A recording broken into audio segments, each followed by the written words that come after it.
Has the fate of Hong Kong been decided? I do not think so. If we feel pessimistic and hopeless about the fate of Hong Kong 30 years later, it is only a lack of imagination.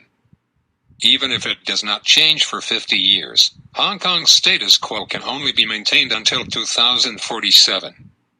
The 30-year period is not long, so Hong Kong people are worried. At present, the anxious people are basically divided into three directions to move forward. A. Strive for improvement within the framework of the basic laws explained by Beijing. B. To establish a democratic firewall between Beijing and Hong Kong through constant struggle to solidify the basic law system under the sacred principle of Hong Kong people governing Hong Kong. And C. Hong Kong independence. The third direction, Hong Kong independence, deserves to be said more. Many people think that it is just a young man's little play, not enough to accomplish something, and therefore not paid enough attention to it. This is definitely the wrong view, for two reasons as follow. 1. If it is not enough to impact something, why did the politic killer in Beijing, with the reason of non-compliance with the swearing-in ceremony, pull out two young lawmakers elected by one person and one vote? 2. What Beijing really fears is not the strength of the Declaration of Independence, but its strength of failure. China itself is in a troubled state, and before the 20th National Congress in 2022, Xi Jinping must make a political reform, or face the situation of the end of party or state and could be overthrown. All as mentioned by Wen Jiabao, Hu Jintao and Xi Jinping. Before the big moves of the 20th National Congress, Hong Kong independence and Taiwan independence were all same major events. They are enough to defeat Xi Jinping. Let's stretch the time and spread out the history as a long scroll. Does Hong Kong really have only the three directions mentioned above? Looking back at Chinese history, and looking at the world environment, let the imagination fly for a while. Is there no fourth way out for Hong Kong? A fourth direction is proposed here: one country, multiple HKS. That is to say, Hong Kong people themselves regard Hong Kong as an autonomous state, not the present special administrative region.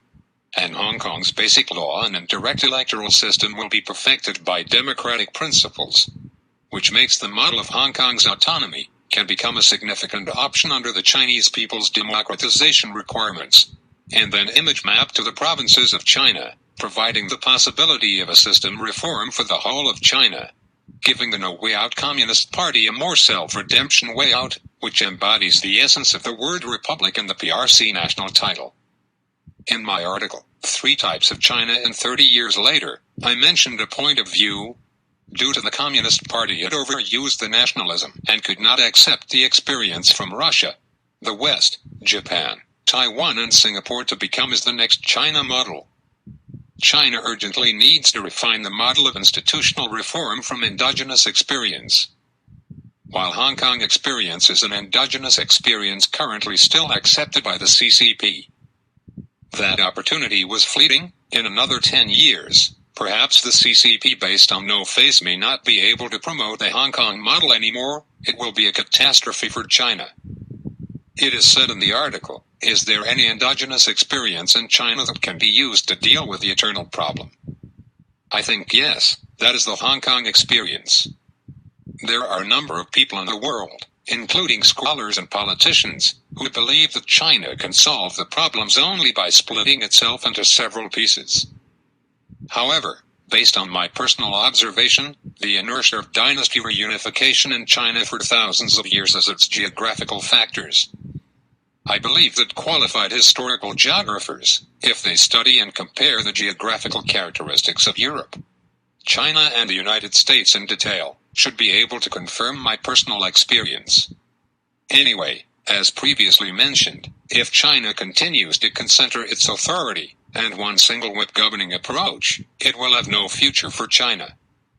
At present, in fact, China has a unique opportunity enough to find a balance between the two extremes of dynasty reunification and necessarily separation.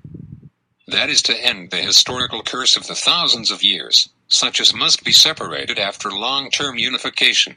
must be reunified after long-term separation. After the article was published, a question has been raised by Chinese readers, and I believe that the question is very reasonable, so I quote the following for reference.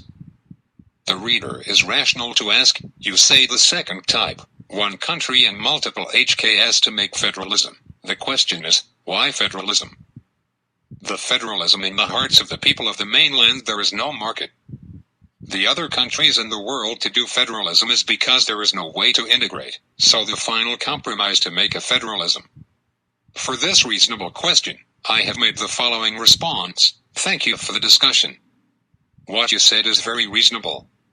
This article defaults to the situation as stronger than people, whatever internal and external. China's history has been up and down. Before 1949, the joint provincial autonomy, or area autonomy, was one of the possible paths.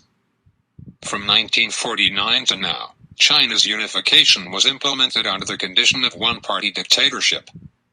Unless we assume that one-party dictatorship can last another 30, 50, 100 and 500 years, otherwise, could the current so-called unified polity continue be sustainable?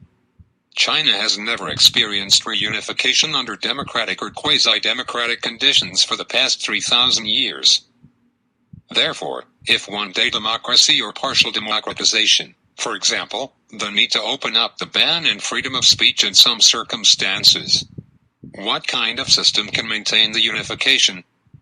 This is a question that must be concerned by those who cares about China. Whether it is based on emotions or benefits.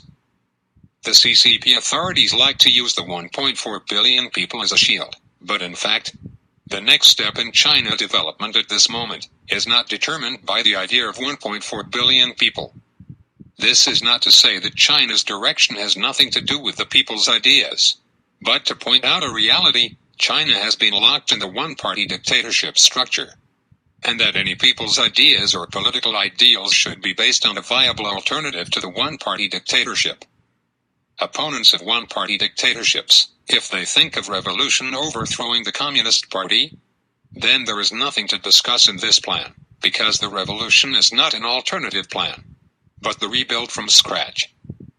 In the past 100 years, China has experimented with revolutions, and has experimented with unification under one-party dictatorship, both of which have proved to be politically unsuccessful, and have not been able to get rid of the aforementioned historical cursive must be separated after long-term unification, must be reunified after long-term separation. The only one that has not been fully tested in China, but has been partially tested in recent 100 years, is some form of federal autonomy system, such as the Southeast self-insurance movement at the end of the Qing dynasty, and the remarkable local self-government in Fujian province by Chen Jianming in the early Republic of China.